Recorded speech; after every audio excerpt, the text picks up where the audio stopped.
September 24, 1877, on a rain-soaked hill in Kagoshima, Japan, a legend came to an end. This is the story of the Battle of Shiroyama, the final stand of the samurai and their charismatic leader, Saigō Takamori. It wasn't just a battle, it was the final, bloody chapter in a centuries-old story of honor, tradition, and the warrior spirit. For hundreds of years, the samurai were the ruling class of Japan. They were more than just soldiers. They were scholars, poets, and statesmen, bound by a strict code of conduct known as Bushido.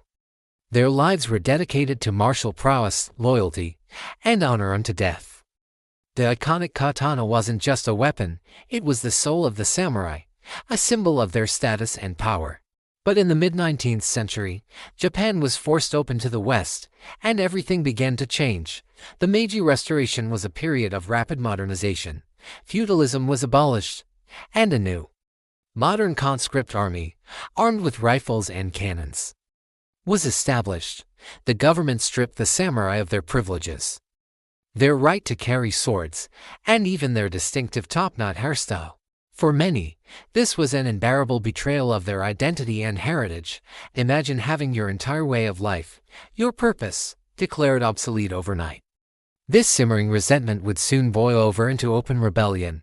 Leading the charge was a man who was once a hero of the very government he now opposed, Saigō Takamori.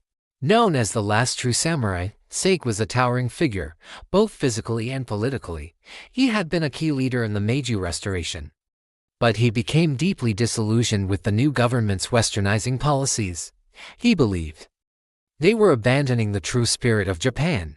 Retreating to his home province of Satsuma, he established military academies that trained young men in the traditional samurai arts. These schools became a magnet for disgruntled samurai from all over the country. In 1877, the Satsuma Rebellion began.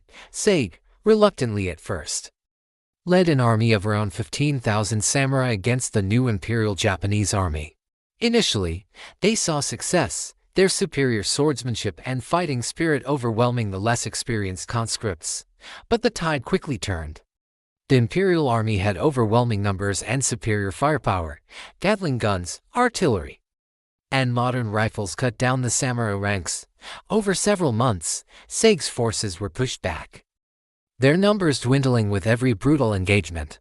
Finally, they made their last stand at Shiroyama, a hill overlooking the city of Kagoshima. By this point, Saigō's once mighty army was reduced to just 400 loyal warriors. They were surrounded by 30 Imperial troops. The night before the final battle, Saigō and his men shared a final meal, singing songs and composing death poems, a classic samurai tradition. They knew there was no escape. They were choosing how they would die. At dawn, the Imperial army launched its final assault. The bombardment was relentless, yet the remaining samurai did the unthinkable. They drew their katanas and charged. In a desperate, final banzai charge, they plunged into the lines of the Imperial soldiers, fighting with a ferocity that stunned their opponents. But courage and skill with a sword were no match for rifles and machine guns. One by one, the samurai fell. Saigō Takamori himself was grievously wounded.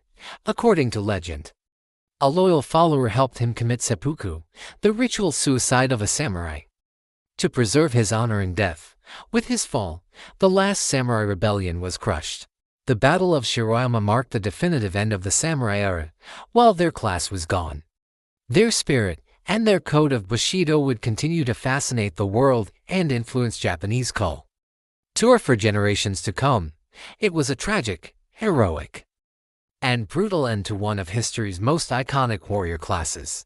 The age of the sword had given way to the age of the gun, and Japan was forever changed. Thank you for joining us on this journey into the heart of Japanese history. If you found this story as compelling as we do, please like this video and subscribe for more deep dives into the past. Let us know in the comments what piece of history you'd like us to explore next. Thanks for watching.